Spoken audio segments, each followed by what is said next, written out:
The Gateway brings you the day's news each weekday from around the St. Louis region and the state capitals in Jefferson City. Our schools are accredited.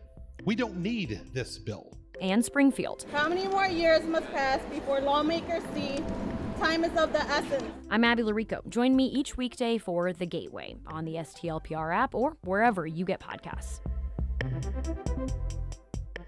St. Louis County Prosecutor Wesley Bell threw a curveball into the 2024 election season by jumping into the Democratic primary for the U.S. Senate. That means Bell is on a collision course with fellow Democrat Lucas Kunce, who is on a fundraising tear in his bid to unseat GOP Senator Josh Hawley. To break down this newfound Democratic showdown, former St. Louis Alderman Mike Jones returns to Politically Speaking to talk about whether Bell can maneuver through difficult political terrain. Let's hit the music. This is Politically Speaking, the definitive show about politics in the St. Louis region. I thought this was an opportunity to have a new voice in that seat.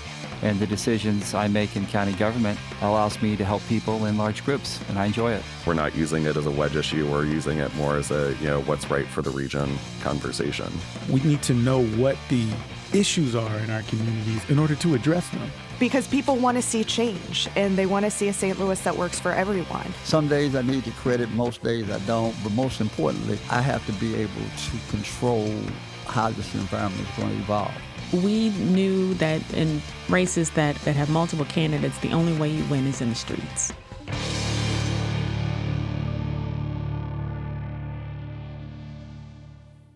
Welcome to Politically Speaking. I'm your host, St. Louis Public Radio political correspondent Jason Rosenbaum.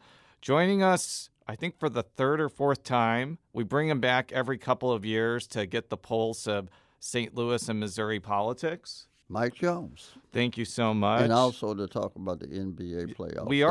We are recording this the day after the Denver Nuggets inexplicably won the NBA title. It's not really inexplicable. They were a really good team. But well, that's your Milwaukee Buck partisanship showing, but that's all right. Well, it's also the fact that I'm not a Kroenke fan, especially Josh Kroenke. We would talk about Stan Kroenke all the time, but Josh Kroenke actually played at Mizzou while I was there, and I can't believe I'm actually saying this, but Mizzou's Twitter account put out a tweet celebrating the fact that he was on the Mizzou basketball team and just won an NBA title as essentially the owner's son. I'm a third-generation Mizzou Tiger. That was one of the most embarrassing things I've ever seen Mizzou do. And that's saying something because they've done a lot of embarrassing things. Yeah, and for the home team of the hometown crowd in St. Louis, this has got to be another dagger in the back because Stan Kroenke, since he's been gone, has won a Super Bowl, a Stanley Cup, and now NBA championship. Well, at least we got $790 million out of him. Right. But let's talk about where things are in St. Louis and the St. Louis region in Missouri. We're going to start with the St. Louis region in the first half of the show, and then we're going to talk about the U.S. Senate race in the second half. Where do you see kind of the politics and policy of the St. Louis region at this point in time in June 2023? Fundamentally, it's probably in transition, okay? And we talked about this, I think, last time I said a couple of years ago. We're undergoing a generational change in leadership, okay? People are getting younger. Everybody's closer to your peers now holding elected office as opposed to me. And I think with that change in generational leadership, you also get a change in perspective, how things happen, because we're all shaped by your experiences. And my American political experience at 74 is different than somebody who was 45 or 50, and what they consider, how they consider it, is really just a function of the America that they experienced, that they grew up in, the region that they grew up in. We were talking before we went live, and when I was born and grew up, even starting college, St. Louis was still a major city. It was a big city. It was a top 10 city in America, always even a top 20 going into the mid-'70s. And now St. Louis is 65th. The growth of the St. Louis region is flat over the last 50 years, while the country has probably doubled in size. And so not only do you have a different generation, you got a different construct in terms of the reality of what they got to deal with. And what I think, when I look at it, I don't see the new generation, emerging generation, I won't call it new, this emerging political leadership generation, aligning their thinking with the factual reality of who St. Louis is now. And they're listening to a lot of old guys who were my age that'll tell them if we just get another soccer team or an NGO, that'll flip the switch. Yeah, that'll do it. And we're not one trick away from winning a championship. We need to figure out how you rebuild an older Midwestern city that is no longer in a place-based industrial economy, but is living in a global economy, and all that stuff is hard. Well, we're going to talk about St. Louis City and St. Louis County in a minute, but I'll throw you a curveball. I think I looked at the census, and I think that there were more African Americans that moved into St. Charles County. I think St. Louis County was probably number one, but what should that say about how St. Louis City and St. Louis County are organizing their government? Because a lot of people that live in the city and county kind of look at St. Charles as this like backwards, backwater, white flight wonderland, but it does seem to be getting more racially diverse. It's economically prosperous, and it seems to be a place where formerly working class folks of all races are seeming to go right now. Doesn't your son live there too? My oldest built a house in the city. That's his first house, and now at 50 years old, he lives in St. Charles, and his my granddaughter goes to high school here. So what I'm saying is, it's this kind of what do these trends mean? I guess that's what the real question is. What does all of that mean? And this will really get, when we get into the second half, because it's a question for the Senate race. But the real question is, can a Missouri or a St. Louis metro area do what an Atlanta did in a place like Georgia? Because 50 years ago, wasn't much of a difference between Georgia and Missouri. You might have said even Missouri was more progressive, but Georgia became a net importer of people. 30% of the population of Georgia is African American, and so that diversity, that churn, creates a different culture, different economic and political opportunities, and so it changes the whole trajectory of the place. And we're kind of stuck where we were, doing the same things we've always done, and we keep getting the same results. Well, the reason I mentioned St. Charles is we had County Executive Ellman on in 2017, and he pointed out that St. Charles kind of avoided a lot of the mistakes, especially St. Louis County. There's only, I don't know how many cities are in St. Charles County, but there's probably a dozen or so. There are only like 5 school districts.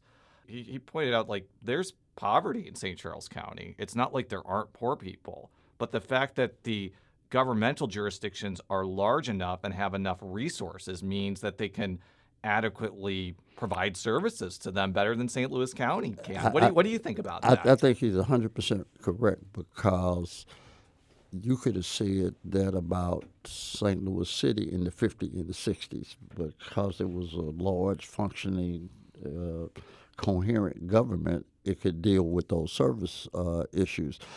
St. Louis County kind of grew random, episodically, a subdivision here, a municipality there. And really what St. Louis County lacks is governmental capacity. St. the city's lack of capacity has a lot to do with just population and shrinkage. The county is still 1 million people, and I would argue it can't do anything you would expect in the governmental sector a population of 1 million people could pull off. Right. And St. Charles is half that size and probably could easily get more done. So it is about organization and execution. Well, let's talk about St. Louis County. We both live there. The politics over the last 5 to 6 years have been brutal. And I was about to use interesting, but I think it's been pretty brutal when going from, Charlie Dooley's last term to Steve Stenger being indicted to the trials and tribulation of Sam Page and the council. It does seem, though, that things have kind of calmed down a little bit. I have my theories about why that's the case, but are we entering kind of a period of St. Louis County politics that just maybe a little bit more conventional and less, I guess, exciting is not the word, but less contentious? For me, St. Louis County political culture is so totally different than what I would call an urban political culture, like the cities. And it's because the units of government are so small, you don't get chance to develop political consensus at a large enough level that it helps you make policy. Because the units are so small, you also find yourself in a position that the elected officials don't have the experience or don't develop the experience or the capacity to deal with these larger macro issues. And so St. Louis County is now a built urban environment wrestling with the issues that cities wrestle with, but it's got this laissez-faire 1950s Republican suburban political infrastructure, which doesn't align itself very well with the problems and the issues that it's got to deal with today. This is kind of a really micro question, but if you're talking about the municipalities, a lot of the elected officials there barely get paid any money. They have other jobs. Except maybe the mayor of Florissant. I think that's a full-time job. Right. Does that kind of play into that culture where people are essentially doing these governmental jobs as almost as they're part of a charity board, even though they're making multi-million-dollar decisions about things? Exactly. And it's not even the salary. I would say if you're a politician in the city of St. Louis, politics is your vocation. It's a full-time job. It might not be how you make a living, but nobody... It probably is now. Yeah. They're making $72,000 a year. But even historically, when I was doing it back in the Middle Ages, fundamentally, politics was a full-time job. Intellectually, emotionally, this is what you did. You figured out how to make a living. And being an elected official in St. Louis County is like being in charge of a neighborhood organization in the city. It's a voluntary thing. Everybody's concerned with little stuff. So when the county was growing over the 30 years at the expense of the city, in terms of the city emptied out, the county was the next stop, and they called that growth. Now they find themselves as a built urban environment that's aging with major institutional, structural, cultural problems. They lack the political structure apparatus to even, how do you deal with this? How do you coordinate it? And if you are the county executive, you're never thinking about redevelopment, rebuilding. If you're the mayor of a major city, even a medium-sized city like St. Louis, that's all mayors think about. It's because the city is a done deal. It's 200 years old. It's 100 years old. So the question is, what do we do now? And that's a new question for a place like St. Louis County. So let's move to the city. Mm-hmm. From a political standpoint, it seems the political faction, which, Tashara Jones is a part of, Megan Green is a part of, it seems to be pretty dominant in both the executive and legislative branch. And you would think that would place Mayor Jones in a good position for re-election. But at the same time, there have been these like endemic service-related problems that I could see being kind of an issue for her with trash. We're having all these water main breaks. How do you kind of see Tishara Jones going into the next couple years? Do you think that she's in a strong position politically to go into a next term, or do you think there's some pitfalls for her? I will reposition your question. Okay. In this regard, I think for this emerging generation of political leadership in a place like St. Louis, they see politics as ideological and cultural terms. Mm-hmm. Okay, and very focused on that. My experience of 40 plus years of doing it, particularly when I started, is that local government is really not policy driven. It's about competence. Mm-hmm. Can you pick up the trash? Can you the street safe? Can you make the buses run on time, or whatever it is day to day?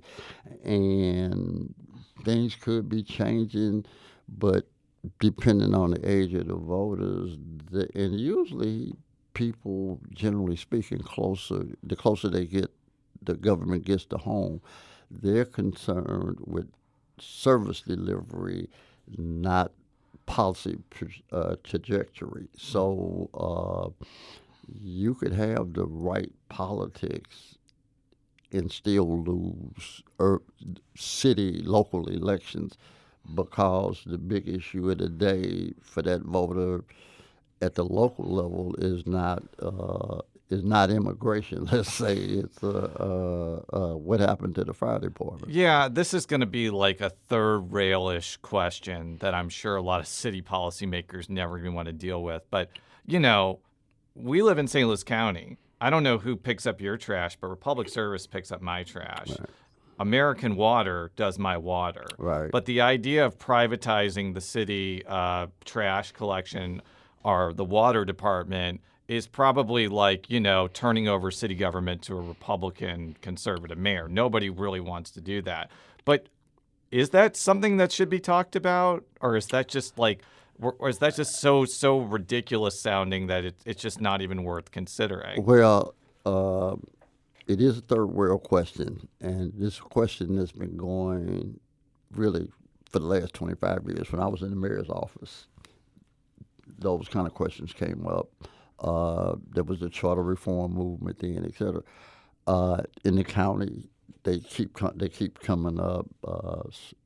Francis Slade, Charlie Dooley ended up trying to figure out how you connect this thing in a better way. If Charlie had gotten reelected, I think Francis would have run again, and you might have seen some major structural changes. That's a guess.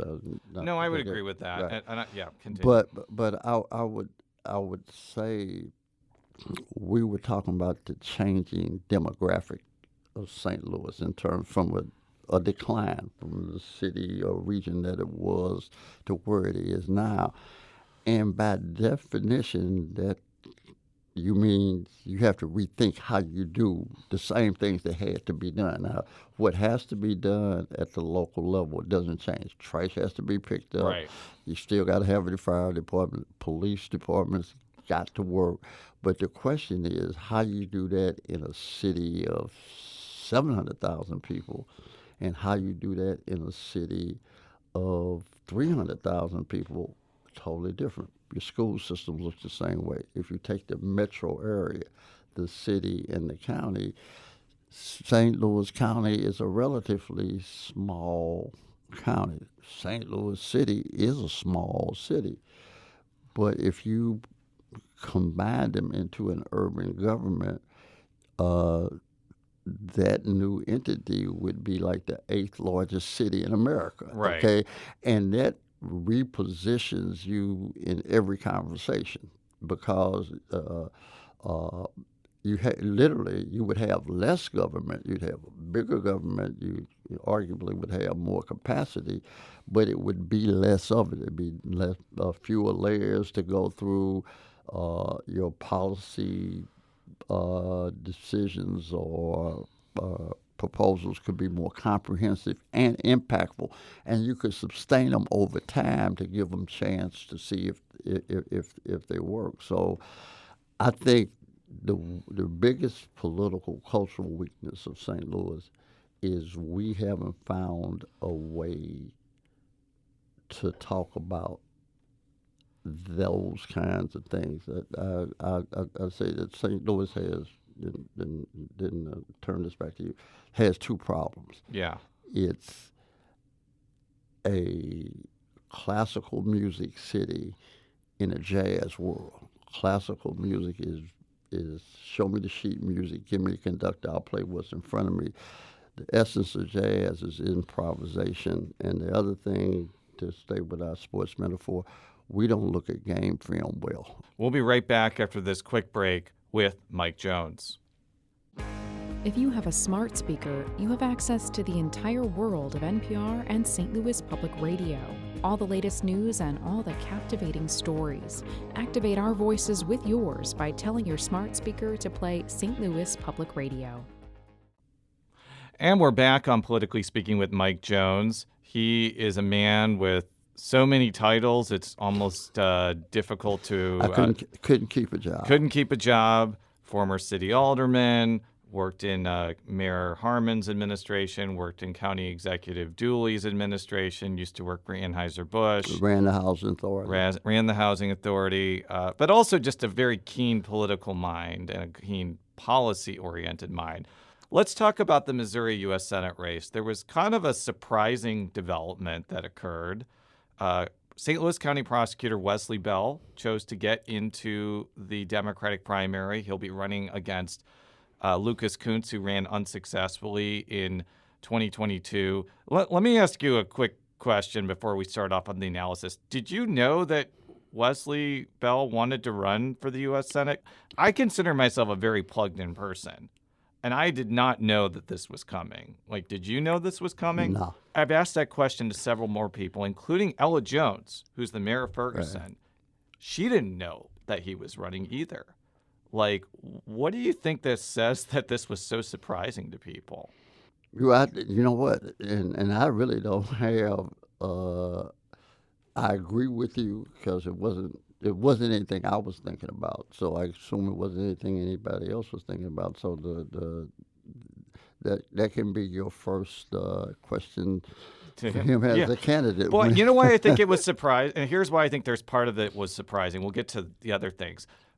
I think that Bob McCullough was so many different other offices were thrown as possibilities for him over his career. Like, is he going to run for Congress? Is he going to run for Attorney General? Is he going to run for the U.S. Senate? And he just decided to be prosecutor forever and decided to wield his political influence from that position rather than to use it to run for something else. It'd be interesting your thought on that. I was going to say, I think that could be generational. We were talking about that.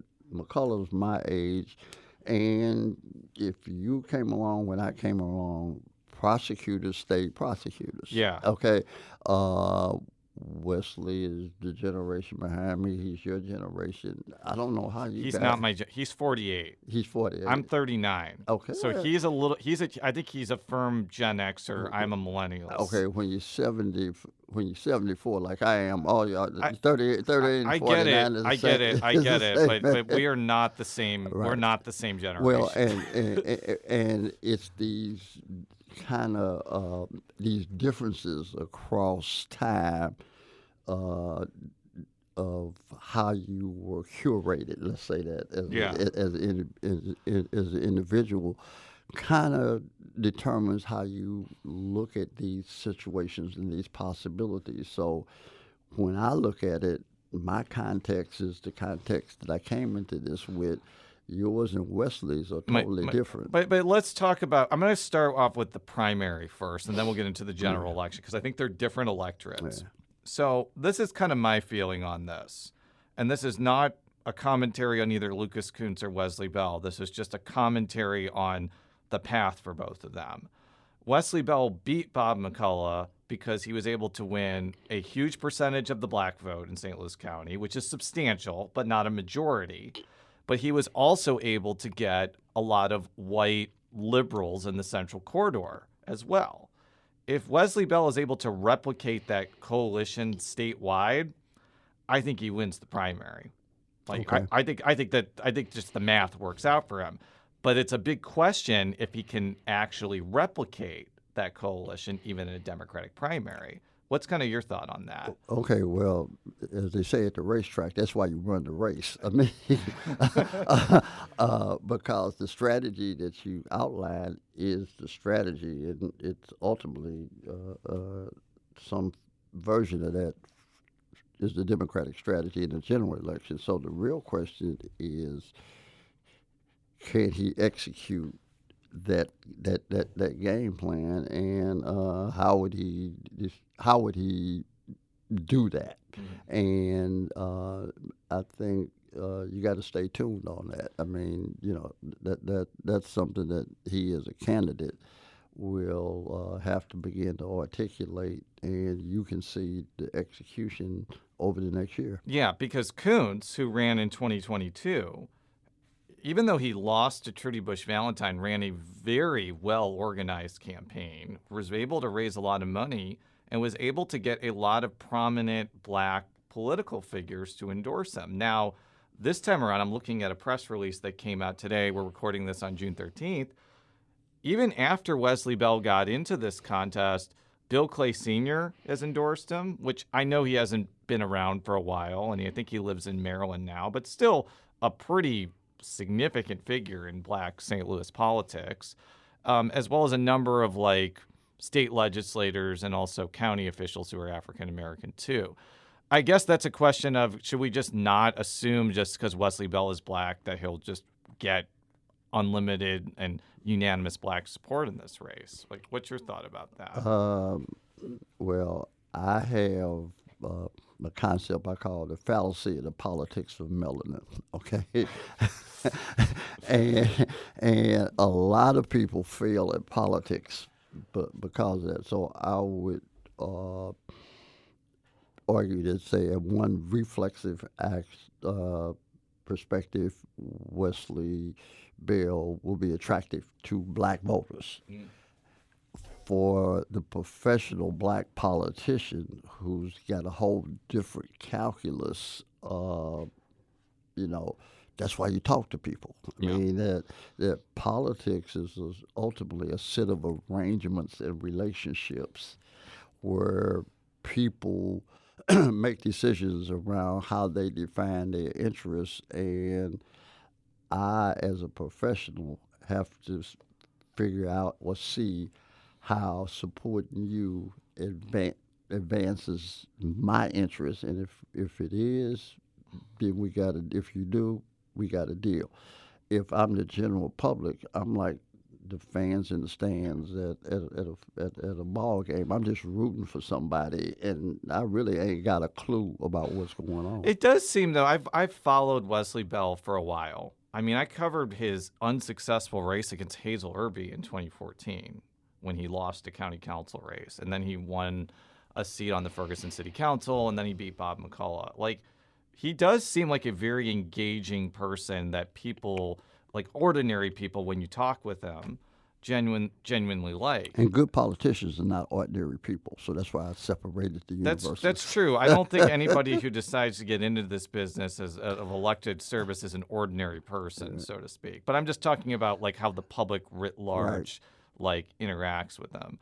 But I don't know. It seems that as long as Kuntz is in the race and he still has a lot of support from people that may have voted for him before, I don't think that anyone would say Wesley Bell is like a shoo-in to win the nomination. I think that he has to actually run the race and do the campaign, as you mentioned. Is that fair to say? Yes, but if you take Kuntz's situation 2 years ago, he was the only guy running. Looked like he was going to be the nominee. Trudy Bush Valentine gets in the race, and money wiped out whatever the advantage was, and she's the Democratic nominee. So there's some of the same people that worked for her working for Wesley Bell. Okay. I don't know what that means. That may mean nothing, though. Again, it's sort of like you have to run the race, and just the people that are like the pit crew doesn't really mean very much, so to speak. No, and then what's the old cliche? Politics makes strange bedfellows. So. Yeah. Well, let's talk about the general election. Yeah. Okay, let's say Wesley Bell is able to get into the general election against Josh Hawley. Okay, I've said many, many, many times, the state is not geographically favorable to Democrats as it was 10, 15, 20 years ago. Regardless of who gets the nomination to any statewide office, whether it be Senate, governor, secretary of state, whatever, if Democrats are not able to win back voters in conservative suburbs and at least hold margins down in rural areas, all of the who wins these primaries is academic because they're not going to win. And I'm not. That is not a commentary on whether the candidates are better. It's just cold hard math. So I guess with that as a backdrop, we have seen other black candidates get statewide nominations before, going back to Alan Weed in 1994, to more recent examples in 2016, 2020, and 2022. Sorry. It just seems like every time they have run, I'm talking about black candidates, they have just run into a brick wall of reality that the electorate is just not going to support them. Should Wesley Bell expect anything different if he gets the nomination? Well, this falls into the category of the evolving universe that's the United States. And I got a thing that I'll tell people that America is changing, but America hasn't changed. So if you look at, there are places in America where black candidates have won statewide races where black people are not a substantial minority, or damn sure is not the majority, and really not the biggest minority. But there are states where black voters never had a chance. So my example of that, black candidates never have a chance. So my example that I would throw out to you is that, and we talked about it before we went on air, Josh Gibson and Satchel Paige are inarguably two of the greatest baseball players in history. Could not have played Major League Baseball before 1947 because white America didn't let black men play Major League Baseball. So it didn't make any difference how well they played. They were not going to win. So as we talked about it, I think presuming Wesley wins the Democratic nominee and presuming he executes at a high level, whatever that strategy is, that this is a contest to determine, that says as much about the character and where Missouri is as a state as it does about how well Wesley Bell executes as a candidate, because what you're going to be taking the temperature of is, will white Missourians vote for a black statewide candidate? Now we know in Minnesota, you can be black and get elected to a statewide office. Across the river in Illinois, I think Illinois has had a black statewide elected since 1968 or something like that. Yes, right. and there was a point in time that I think the majority of statewide officials in Illinois were non-white. So there was obviously Tammy Duckworth is Asian. There was Latino statewide officials. But again, Illinois, even though it is not as racially diverse as, let's say, Georgia, they have a history. The Democratic Party in Illinois has a history of giving non-white politicians substantial political power. So that says more about Illinois than it does about black politicians. And my point is that a Wesley Bell candidacy for the United States Senate, how well he does will be a function of his execution as a candidate, but also it'll say something about who Missouri is. Yeah. And I think if, not to tell you your business, but I think if you're following the story, those are the two storylines, Wesley Bell and Missouri. I think the situation is different than 1994, which again is not. I was 10 years old. I can only go by like what Joe Manis told me. But like 1994 was a horrible year for Democrats. Alan Wheat was running against John Ashcroft, who, you could tell me. I don't think I was there. So he wasn't super unpopular amongst Missouri voters. And this is what I mean about generational. Right.